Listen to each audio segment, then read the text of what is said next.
Okay, hello everybody, it's Elliot Lanes here from Maryland Theater Guide, and today we are introducing you folks to the new artistic director of the Olney Theater Center, Mr. Martin Platt. Welcome. Thank you. It's a pleasure to be here with you. All right, and welcome to the DC theater area. Thank you. I was here once before, years and years ago. Yes. I did a production of The Apple Tree at the old Harlequin Dinner Theater in Rockville. So that's my previous experience in this area. All right. As a performer or? No, I directed it. Okay. Yeah. Okay, so let's just dive right in. My first question is that you grew up in Beverly Hills. Mm-hmm. Growing up in Beverly Hills, did you know that this is what you were going to do, or did you know you were going to do something in theater? I knew pretty early. My grandmother was a wonderful, self-educated woman, and she loved going to theater, opera, symphony. None of her lady friends would go with her. So when I was 7, she started taking me. And I didn't know I wasn't supposed to like this stuff. And I just I remember the first thing we ever saw was Oklahoma. Right. At LA Civic Light Opera, but San Francisco opera shows that came to LA. And I just loved all of it. And so I think I knew pretty early. My dad built me a little theater in the backyard, teeny little theater where I would do all the roles and plays all by myself because my brother was not going to act. It was great fun. And what was your first professional job in the theater? The first job I actually got, I lied to get. I was still in college. I was under 21, I know. And I took a job in Jeffersonville, Vermont at a place called the Town Meeting Playhouse, which was very like what Olney was. Okay. It was a one play a week stock, doing 10 plays in 10 weeks. I was the only director they hired. And I survived 7 weeks before I think my head exploded. And, but that was my first professional job. So you directed I directed 7 shows in 7 weeks before I had to be put to rest for a while. So then you went to Carnegie Mellon, right? And shortly after graduating from Carnegie Mellon, you founded the Alabama Shakespeare Company and ran it for 18 years. Right. So what do you remember most about starting that company and seeing it go into one of the leading regional theaters? Well, the way it started actually was when I graduated from college, I was looking for a job, and a lot of jobs came through our department office. And there was a job running a community theater in this little town, Anniston, Alabama. And I had a classmate, curiously, from this town. Mm-hmm. So I took the job and I moved to Alabama, and they only paid me for 9 months. And I needed a summer job, and they just built this beautiful thrust stage auditorium as part of a new educational park. Right. And I said, wow, Shakespeare Festival. And I borrowed $500 from my mom. Which I've always claimed I paid back, and until the day she died, she claimed I didn't, and started it really as a way to have a job in the summer. And by the way, they didn't let us use that brand new auditorium the first year because it was too new, right? And they had to have cheerleader practice.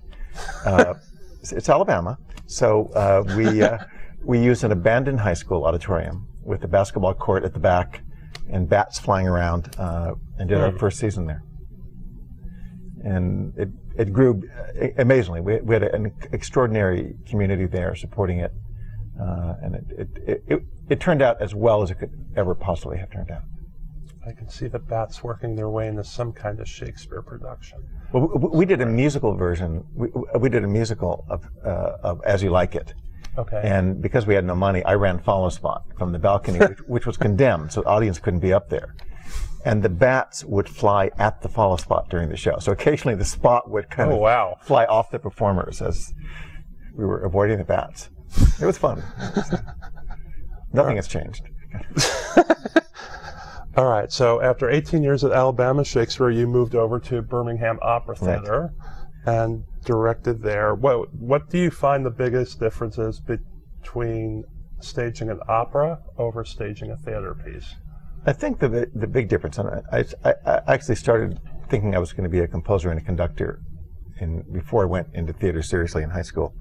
And doing opera, the artists come in off book because they know it. They probably know the role better than you ever will. But the biggest difference is in theater, time is your friend. Right. A little slower, a little faster, a little louder, softer. In opera, you lose control of time. I remember directing an opera where there were 8 bars of music where a chorus of 150 was supposed to get off the stage. Well, it's not possible. but you only have 8 bars of music, so you have to figure something out. That's very different. And rehearsal time's very short, usually. So if you find yourself doing this kind of silent movie directing, where they're on stage doing it, and you're shouting things to them, and they're responding because they're used to that. If you did it in theater, they'd call their agents and get another job. So there's a lot of differences, but I love opera. I love opera still. Okay, so you've directed in some of the biggest regional theaters in the country. So what are some of your favorite productions? I prepared for this question. Go for it. I think my 2 favorites. I did a production of Midsummer Night's Dream at Cincinnati Playhouse. I think in the late 90s. I discovered that Astor Piazzolla, the great tango composer, had written a score for Midsummer for the Comédie Française.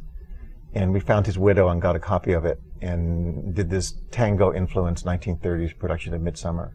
And it was stunning to look at. The music was extraordinary. And I really have fond memories of that. And the other was a show I did in Boston at the Huntington Theater called Cabaret Verboten. Oh, yes. Which is a show of Weimar cabaret, actual Weimar cabaret pieces. But it was just a great show, and doing the research of what these acts were like originally, we replicated some of the set designs we could find. It was just really exciting, and the show worked very, very well. And I can share one quick anecdote. Sure. The producer of the theater is a great guy, did great work there, Peter Altman. There was a number in the show, a very famous cabaret song called The Lavender Song. And it was a song about gay men singing about their rights. And the lyrics were something about, you all march in lockstep, but we love to sing and dance. And it's just a jaunty, wonderful kind of 1930s German gay liberation song. So we had the idea that we'd bring down a screen and have a bouncing ball and make the audience sing along about how happy they were to be gay. And Peter said, okay, this is Boston. No one is ever going to sing along. And I said, even if they don't, it's still subversive to ask them. Right. And of course, the first night, 800 people sang along, and they did every night. And but it was a great production, a great cast, and I really had a great time. Nice. Okay, next question. Which do you prefer more, directing or producing a production? Or are they equally as rewarding to you? If I say the truth, it would be directing, because that's what I started out doing. But they are equally rewarding in very different ways. I mean, in producing, it's really similar. I mean, being an artistic director is similar to being a commercial producer, because even if it's not your show, you're there, you're involved in casting, you're involved in the design process, and the quality of the show is really on your head, not on the guest director. Right. But I think the big difference is obviously in commercial producing is there's a long game where it's very easy to tell if you're a winner or a loser. And it's a blood sport. We call it a blood sport. Right. It's hard, but it's exciting. It's very exciting.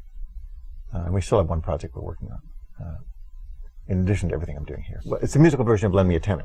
Oh, yes. It's a fabulous show, and we think it's going to have a pre-Broadway production in March 2014. And it's just a great project. That play lends itself to music. It does, and when the authors who eventually wrote the show approached Ken Ludwig about doing it, he said, it's really interesting. I've wondered all these years why no one's ever asked, and why no one has ever asked about that. And these guys did a great job. So hopefully that will be popping up on Broadway in 14 or 15. Okay. If not, we'll bring it to Olney.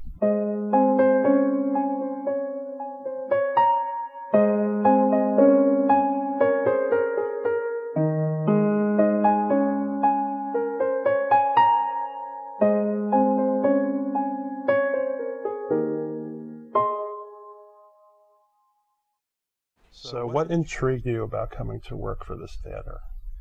I think there are a couple things. One is, I knew if I went back into this world, I wanted to stay in the Northeast Corridor, where I have access to New York to see shows, but also be someplace where there's a large community of colleagues, which obviously there are in the Washington, Baltimore theater world. It was important to me to go, if I went someplace with multiple venues. I like having lots of stages to play with, to develop work. And certainly one of the things we're planning to do here is make Olney, as it has been in bits and pieces over the years, not just a producing theater, but a performing arts center with concerts, dance companies, all that kind of thing.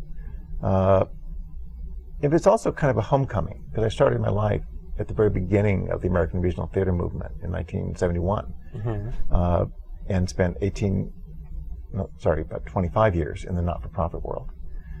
And there is a sense of family and community in staff and the people you work with, but also in the audience. You know who your audience is. Yeah. You can talk to them, you know where to find them, and they know where to find you. And I miss that. In the commercial world, it's all, you know, you show up every night for your show and you wonder who those people are, why did they buy a ticket, where did they come from? Here you know, and I really, for me, it's kind of a homecoming, coming back to that world. And obviously, I enjoyed the people I met here, the board, the search committee, and the staff here. It's less cutthroat in the regional theater than commercial theater. I wouldn't say that. You wouldn't necessarily say that? No, it's rough. And I think especially in a, you know, there are huge challenges coming to a market that's as saturated as this is with theater. One of the first things I did when I was interviewing was I made a chart of what I figured were the 10 most significant theaters as far as audience base and public profile, and just went on the web and found every play they'd done in the last 10 years to find out all the plays I couldn't do because they've just been done. And that's daunting. I've always run theaters before, Alabama, Santa Fe, where you're the only kid in town. So any play you want to do, you just program it.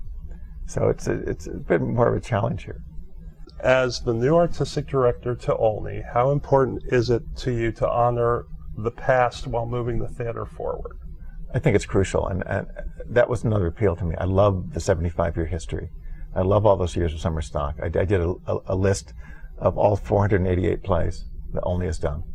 And the range of work. I mean, there was one year where there was a Theater of the Absurd festival, and all of a sudden here's all this Ionesco and showing up and going, wow, that's interesting. And a few years ago, Stuff Happens, the David Hare play.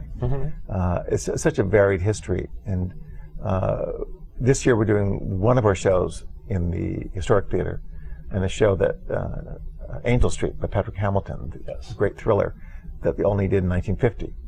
And I think every year there'll be at least one production from that heritage.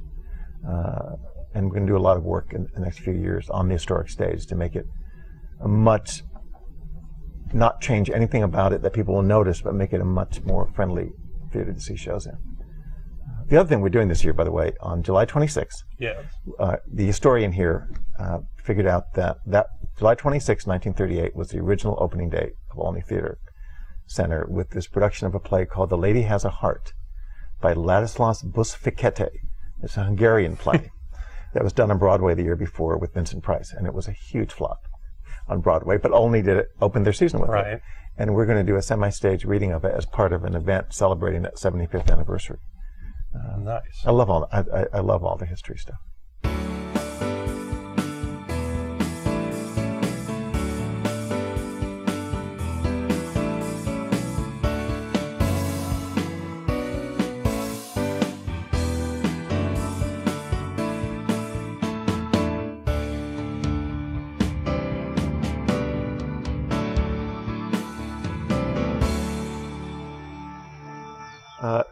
You know, looking at the history of the Olney, there's certainly been periods when the Olney's done some really forward-looking work.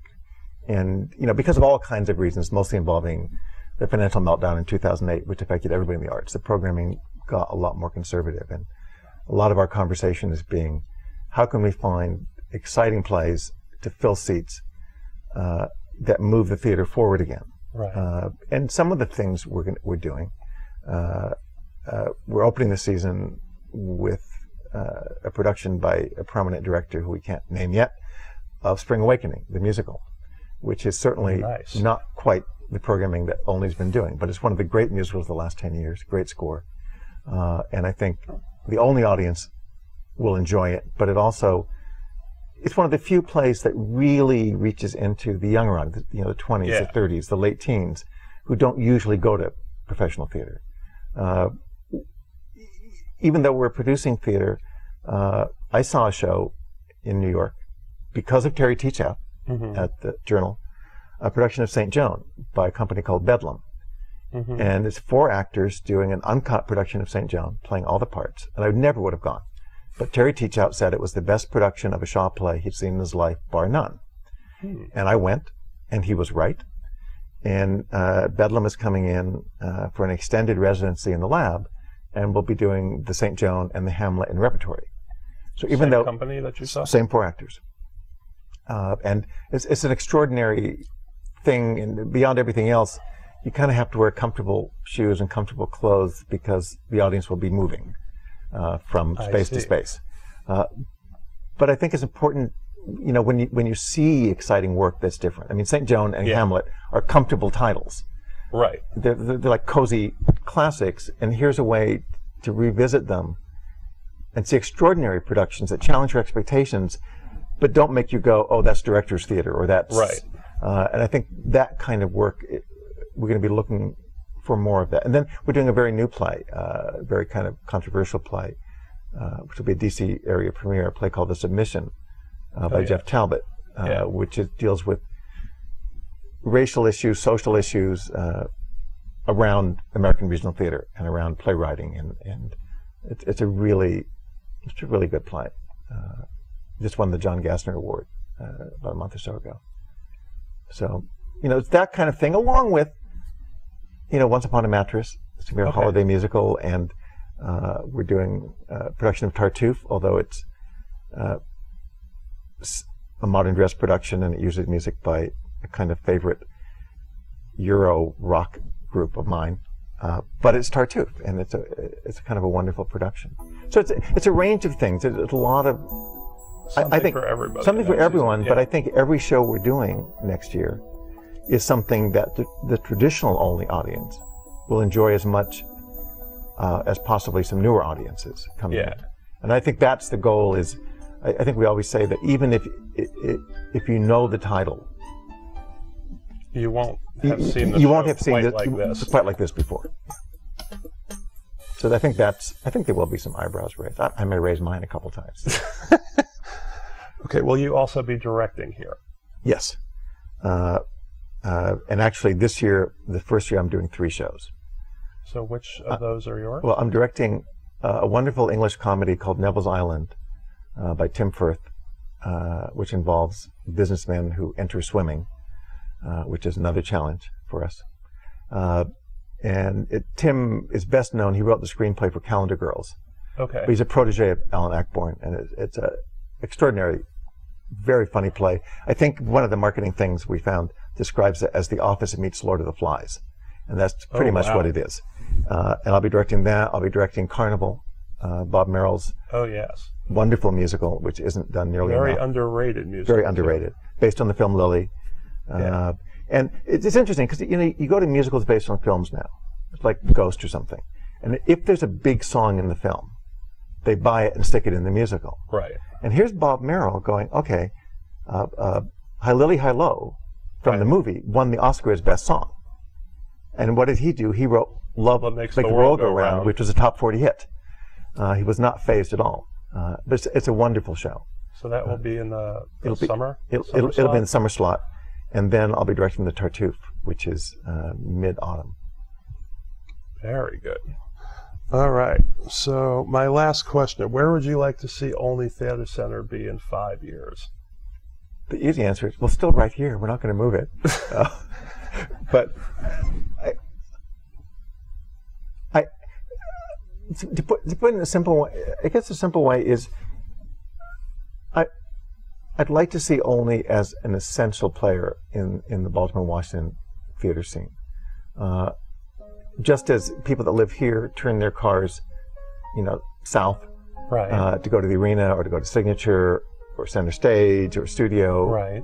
I'd like people who are not Montgomery County commuters to go, wow, Olney's doing that. We need to turn our car in the other direction. Yeah. And come out. So I think it's important for the growth of the theater that it really be.